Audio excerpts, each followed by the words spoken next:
iron in your blood and, the calcium in your bones are actually the direct result of a star violently destroying itself billions of years ago. You are quite literally a walking, talking pile of cosmic shrapnel. It is, it's a profoundly humbling thought, right? To look in the mirror and realize you are just, well, reorganized space dust. It really puts things in perspective. And that cosmic perspective is exactly what we are unpacking for you today. We are taking this famously frenetic, highly compressed, and, darkly humorous timeline of the entire universe, and we are hitting the pause button. Right, because the goal today is to really extract the actual mechanisms of history from that source material. We want to figure out exactly how we got from absolute nothingness to a world where you are likely listening to this deep dive on a pocket-sized supercomputer while flying robots deliver your packages. Yeah, exactly. Because when you step back, history is not a neat straight line printed in a textbook. It is a continuous, almost relentless cycle. Things get closer together, they hit a critical mass and explode or collapse, and then the fallout reorganizes into something much more complex. Okay, let's unpack this by going back to the absolute beginning. Before we even have a stage for human history to play out on, we have to deal with the pre-Big Bang universe, which is, it's a total paradox. Oh, total. The idea from the source is that, quote, nothing was never anywhere, which, because it was never anywhere, meant it was everywhere. You didn't even need a when or a where. Right, because time and space simply didn't exist yet. The sheer concept of existence requires a location and a moment. But then there is this fundamental shift. Time and space are essentially invented, and suddenly, boom, there's a universe. But it's just chaos, right? Like it's infinitely hot, infinitely dense. You've got these quarks flying around. Just a massive soup. Right. And eventually things cool down just enough that these quarks get, as the source says, happily married in groups of 3. Oh. And boom, you have protons and neutrons, electrons join the party. Which is a huge leap. It is.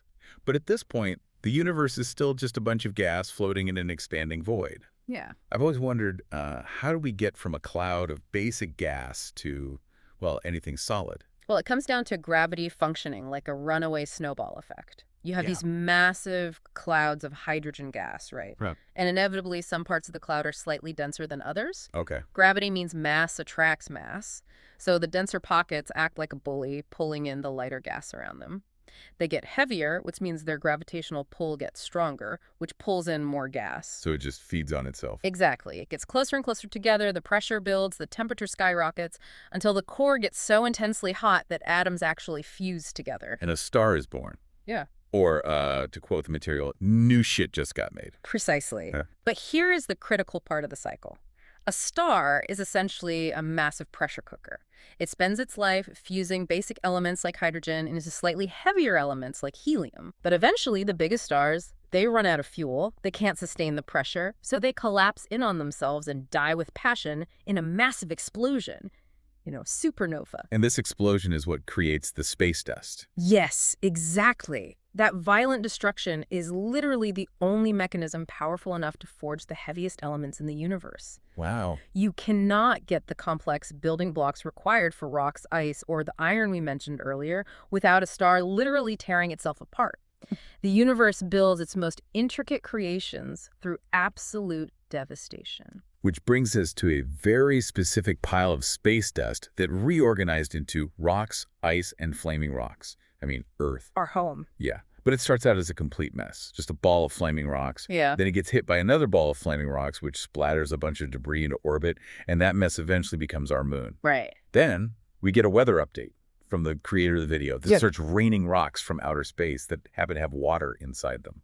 Which is, it's actually a brilliant mechanism for planetary cooling. The water inside those meteorites creates a massive amount of hot steam in the atmosphere. Oh, right. So the Earth slowly cools down, the surface solidifies so the floor is no longer lava, and then the steam condenses. Severe flooding alert. The entire world becomes a giant ocean.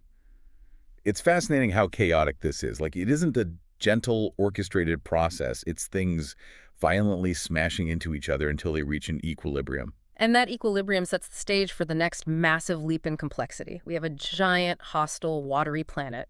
And at the bottom of this ocean, a microscopic speck somehow comes into existence. A speck that survives by eating a chemical soup made from all those gnarly space ingredients left over from the rock rain. Yeah. And the craziest part to me is that this tiny speck has secret instructions written inside itself, DNA telling it how to build another clone of itself. It's incredible. But living at the bottom of the ocean eating chemical soup has a hard biological limit. You're tethered to volcanic vents. So the next major innovation changes the trajectory of the planet entirely. Life figures out how to taste the sun. Photosynthesis.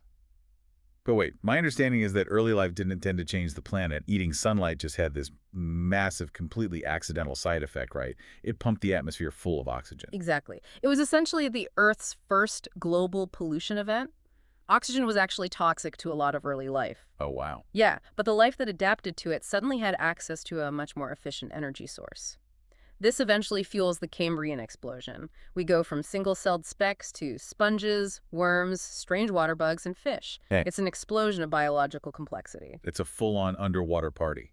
Yeah. But they're completely trapped in the water. Why? Because the sun is a deadly laser. Right. The ultraviolet radiation from the sun was lethal. Life literally couldn't survive exposed on the surface. They were prisoners of the ocean until that oxygen pollution drifted high enough into the atmosphere to form the ozone layer. A protective blanket. Yes. Once that blanket was in place, the dry land was finally shielded from the deadly laser. It was open for business. But the transition wasn't immediate, right? Like, animals didn't just walk out of the ocean. They didn't have legs. And honestly, there was no food up there. It took plants making the jump first, then bugs followed, and then some fish decided to try their luck. Yeah, step by step. But here's where it gets really interesting to me. The biggest design flaw with living on land was reproduction. They still had to go back to the water to have babies. So to permanently move to land, they had to, as the video says, learn to use an egg. Specifically, a stronger egg with water inside it. It is a stroke of biological genius. Right. Because I always pictured animals conquering the land, like explorers claiming new territory. But looking at the mechanics of the egg, they didn't conquer the dry land at all. They just built tiny, portable spacesuits. The egg is essentially a biological spacesuit that brings the ocean with them, so the baby can survive in a hostile, dry environment. That is the perfect analogy. Evolution and survival are very rarely about changing the external environment. They're almost always about internalizing the environment you came from. Yeah. Life adapted by packaging the sea into an egg?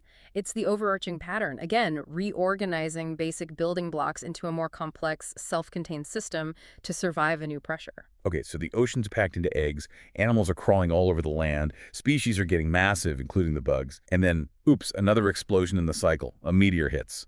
The dinosaurs are wiped out. Which is the universe's violent way of clearing the board. It removes the dominant variable so a new, previously suppressed variable can flourish. In this case, mammals. Mammal time.